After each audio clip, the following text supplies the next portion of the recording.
Fala pessoal! Pois bem, volta da data FIFA e o Internacional vai jogar em casa contra o São Paulo. Inter que é 12º com 8 pontos em 8 jogos, São Paulo que está em terceiro lugar com 16 pontos.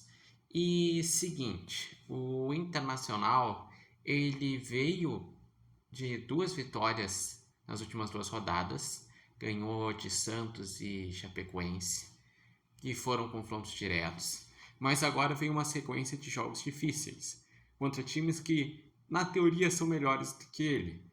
O São Paulo, querendo ou não, está brigando na parte de cima da tabela e tem mais elenco.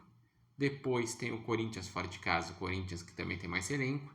E depois tem o Clássico Grenal, que sempre equilibrado, mas o Grêmio foi campeão gaúcho, então em tese tem mais elenco.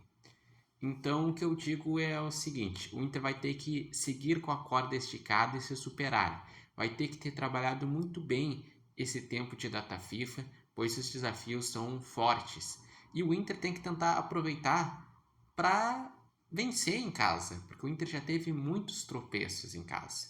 O Inter teve, até agora, em 4 jogos como mandante, 3 derrotas e 1 vitória. A vitória foi justamente na última rodada contra a Chapecoense.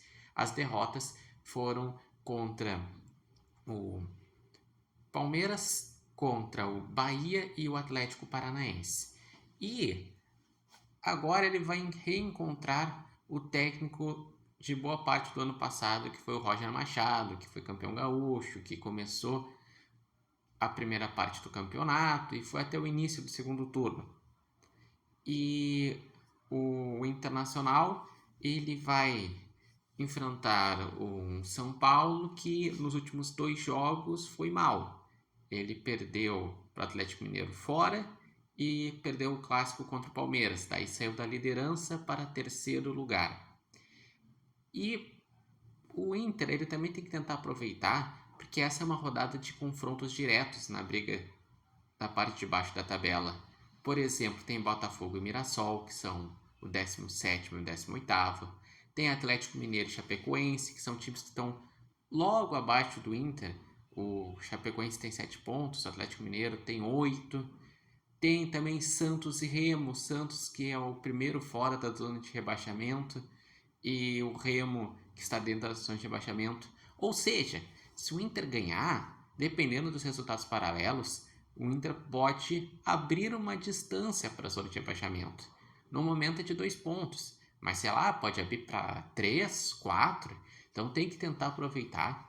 O Inter, que vai ter desfalques sim, por exemplo, o Vitinho ele está suspenso, ele recebeu o 3º cartão amarelo contra o Chapecoense. Não vai ter o Rocher e o Félix Torres, porque estavam com as suas seleções, o Rocher com a seleção do Uruguai, o Félix Torres com a seleção do Equador. E essas serão as mudanças. Em vez de Rocher vai ter Antony, em vez de Félix Torres acredito que vai ter Mercado, então vai ser Vitor Gabriel e Mercado. Se falou na possibilidade de Juninho, mas eu acredito que vai ser Vitor Gabriel e Mercado. E a grande dúvida é quem vai ser o substituto do Vitinho. Porque se fossem características, teria que botar um ponta, daqui a pouco botar um Alex. Enfim, pensar numa solução nesse sentido. Mas eu vi prévias dizendo que tem grandes chances de jogar o Alan Rodrigues. Então a provável escalação do Inter deve ter Antony no gol, na lateral direita Bruno Gomes, na zaga Vitor Gabriel e Mercado, na lateral esquerda Matheus Bahia, que assumiu a titularidade devido às falhas defensivas do Bernabé. Meio de campo com Vidiagra e Bruno Henrique, que encaixaram muito bem essa saída do meio de campo e marcação nos últimos 2 jogos. Alan Patrick, obviamente, que é a referência do time. Daí tem Carboneira numa ponta, Borré como centroavante e o X da questão, quem vai substituir o Vitinho? A tendência é ser o Alan Rodrigues.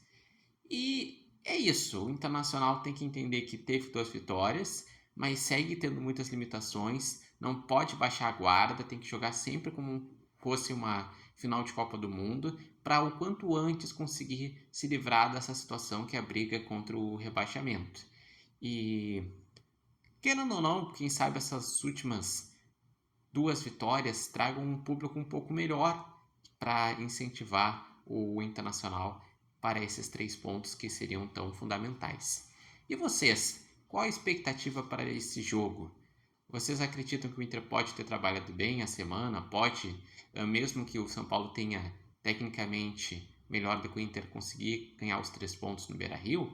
Eu, no meu palpite, minha dúvida foi justamente essa. Eu botei um empate em 1-1, porque eu acredito que o São Paulo tem o Roger, que conhece o Inter, tem mais elenco, só que o Inter jogando em casa, vindo de 2 jogos bons, com um tempo de trabalho, vai conseguir pelo menos um pontinho.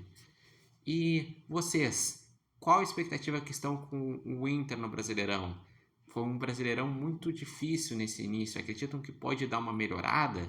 Deixem aqui nos comentários, lembrando que esse vídeo tem oferecimento de Barbearia Independência e vocês podem acompanhar o Repórter Matheus Wolff no TikTok, no Instagram e no canal do YouTube Repórter Matheus Wolff. E lembrando, né? Os próximos 4 jogos, 3 são em casa. Então o Inter tem que tentar tirar um proveito disso. O Inter enfrenta São Paulo em casa, Corinthians fora, Clássico Grenal em casa e Mirassol em casa.